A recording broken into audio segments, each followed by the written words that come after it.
Hello, this is Matthew Kresal, and this is Doctor Who in 2.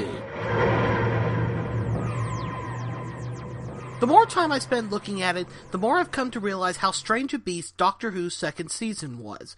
Instead of consolidating on the lessons learned from its first year, the show remained experimental, toying with its format in serial after serial, or perhaps even experimenting within the space of a single story with its structure. That experimentation and its effects can be seen writ large on the mid-season four-parter, The Space Museum. Take that first episode, let's say. The opening installment is pretty high concept, with the TARDIS crew arriving at the titular Space Museum but realizing that something has gone wrong with time. The 20-odd minutes that follow are atmospheric and tense, featuring them wandering around the museum until they discover a most troubling exhibit, themselves. Messing around with time isn't something that Classic Who often did, which makes how well this works all the more remarkable.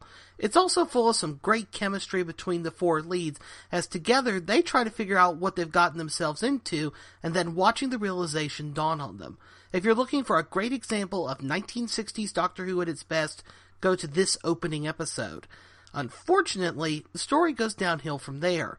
With time having caught up with the TARDIS crew, you might have expected the 3 episodes that followed to be a tension-filled exercise in escaping fate. Instead, to the shame of writer Glenn Jones and script editor Dennis Spooner, the whole thing turns into a runaround. Worse, it's a runaround that feels almost like a parody of science fiction on the whole, but one that everyone involved plays with the utmost seriousness. That is, until it isn't, leading to a jarring change of tone even within individual scenes. It's an example of how to take a good premise and let it down. But, despite the runaround nature of much of its length, the Space Museum's opening installment remains a remarkable piece of work. If this story is worth seeing for any reason, it's those opening 20 minutes or so, and to mourn afterward for the serial that should have been.